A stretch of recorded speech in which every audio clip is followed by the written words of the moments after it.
Battle lines have been drawn in the tripartite political tussle involving Deputy President William Ruto, President Uhuru Kenyatta and ODM leader Raila Odinga. 7 weeks after President Kenyatta and Mr Odinga shook hands on the steps of Harambee House and vowed to bury the hatchet, Mr Ruto, a viciously ambitious politician with eyes trained on the State House seat, has appeared increasingly isolated in the political game.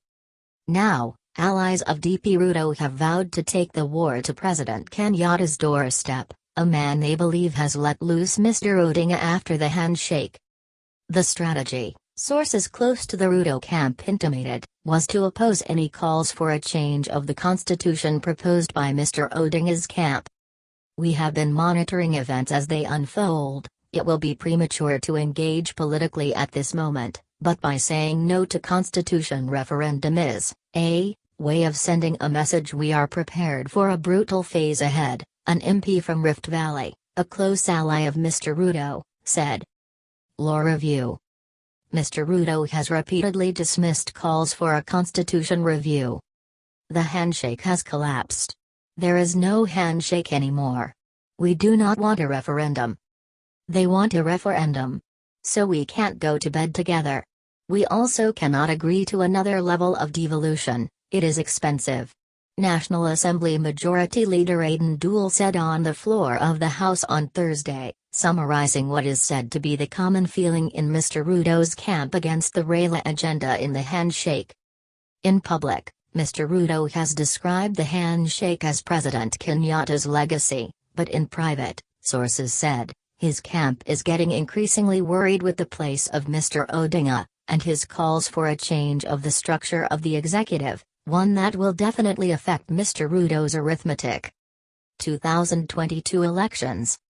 But it is in a direct warning by President Kenyatta against those he said were in his camp against the handshake because they thrive in commotion, which has escalated the ongoing war to one that is now in the Jubilee kitchen where Mr Odinga appears to know where the utensils are kept. On Friday, vocal Nandi Senator Samson Cherargei said he suspected the calls to stop 2022 talks were from the opposition, and which have now found themselves in the Jubilee camp. "We know Raila has his history of causing political division. He is keen to cause conflict between the Jubilee top leaders and we are seeing him succeeding in doing that.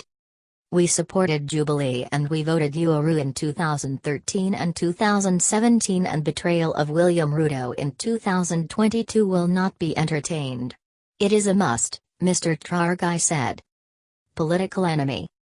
Speaking in Tinderet constituency where he visited residents displaced by landslides, Mr Cherargei said the Ruto camp will stick to the 2022 campaigns, in spite of the gag order. "They are saying we should not talk about 2022 because our son William Ruto is a breath away from the top seat. We will talk about 2022 whether they like it or not," he said. Syriza MP John Waluk, another ally of the DP, said there are genuine fears about the succession plan after the March 9 handshake.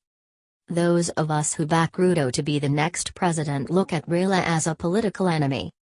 We will not allow him to blow up Jubilee the way he did other parties in the past," Mr Waluk said in Eldoret. On Thursday in Kakamega, Mr Ruto, in a speech he gave to encourage deputy governors, may well have summarized the difficult position the DP finds himself in after the handshake. "Being a deputy is not an easy job. You have to balance your ambition and serving your boss," he told the deputy county chiefs during the just-ended devolution conference in Kakamega. Raila Odinga. University of Nairobi's Herman Manyora summarized the DP's situation thus. "The handshake has unsettled many people, top on the list being William Ruto.